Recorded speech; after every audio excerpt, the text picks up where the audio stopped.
Good afternoon, everyone. It is a great pleasure to come here and talk about Lan Cao's new book. Those are extremely bright lights that have been up here. Oh my God.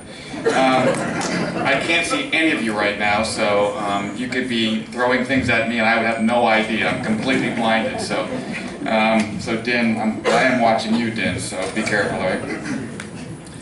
So, for me, Lan Cao's new book was extremely important.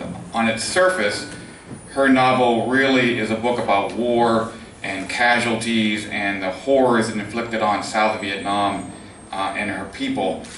But at its heart, I think, it's a story about loss and betrayal, not only for the country, but for the family that she talks about, and how the violence of those events really sears those whom it touches, making the past even a living element in the present.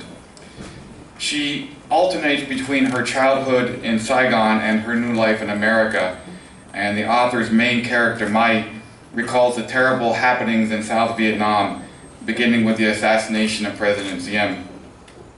In particular, she spends a great deal talking about the heavy fighting in Saigon Chulun during the Tet Offensive, which led to the death of her younger sister by a VC sniper. She alternates and weaves between the last days of the war in 1975 and then back and forth to her new life in America.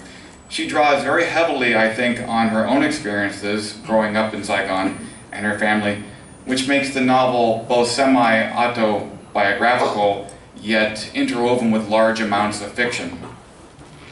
For me, one of my favorite characters is Min, the father of Mai, the former commander of the Airborne Brigade and later the South Vietnamese military. Min's life, of course, is a parallel to the career of her own father, General Cao Van Vien. While General Vien spent much time commanding units in battles, as many of you know, he was a very private person. He spoke little publicly about his career or the war, other than in his own book, entitled The Final Collapse. But Lan Cao captures her father perfectly as she details his outward serenity as a person, while internally, he raged about the mistakes, betrayals, and tragedies that led to the fall of his country. Lan Cao has also done an excellent job in capturing her mother, represented by the character of Quy. A woman of great strength and energy, she was a well-known businessman in Saigon. She presents Quy as a woman willing to do anything to protect her family and her husband. However, in doing these things, these acts to protect her family come at a great cost. Acts that begin to create a gulf between her mother and father. This family, of course, as it often did in the war, includes a man who fought for the VC. And when the South Vietnamese troops capture her uncle, her mother's younger brother, and an enemy soldier, her mother begs her father to get her brother released. Much as what happened in real life in April of 1968, Min bows to his wife's demands and gets her younger brother released. But this act adds another layer of betrayal and anger to the relationship. And I think in one of the seminal passages of the book, Min is talking to himself and asking himself, what is more important, your family or your country? And I don't think any culture can ever answer that question correctly. Another character who played a large role in the book is Ado Phong, a man who represents what Min despised, a bureaucratic officer who rose in the ranks by staying in Saigon and working the system. But in the end, Phong is also revealed as a VC spy. For me, I could never understand people like Phong or the real-life Pham Xunan. They had been exposed to American life, they had seen what the goals of the South Vietnamese and American governments were in the country, yet they still chose communism. Such people always baffle me. Of course, no book on the war, either fiction or nonfiction, could not talk about the Americans and the enormous impact they had on the war and on South Vietnamese society and culture. So in the book, Lan Cao uses two Americans to represent two different aspects of this impact of America on South Vietnam. The first one is a man named James, who represents the free-spirited Americans, who bring Coca-Cola and rock and roll and other consumer benefits to Vietnam.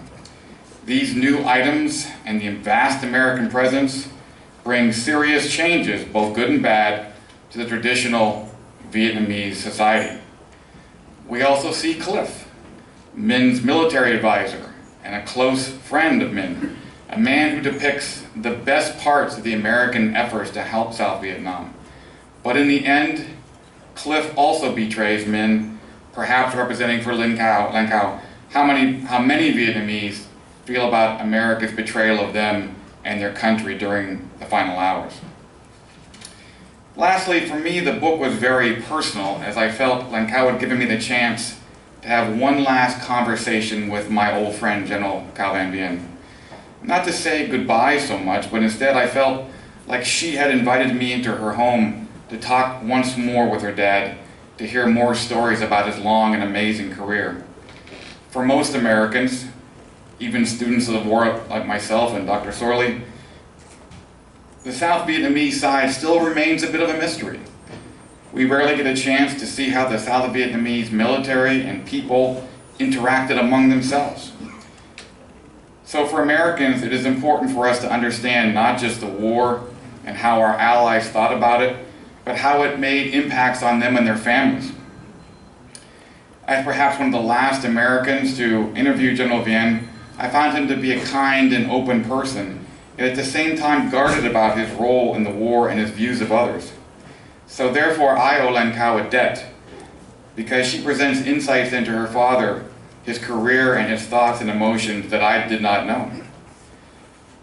So lastly, Lan's book is therefore more than just, for me, an important work of fiction, because it helps make our allies and their families living, breathing people, not just abstractions that we read about in documents or see on TV. In the end, any book must create a deep bond between the reader and the author to be considered truly great. And for me, the Lotus and the Storm achieved this goal. Therefore, I thank Lan Cao for giving me a precious gift, which was an opportunity to talk one last time and to hear the voice of my old friend, General Vien. Thank you very much.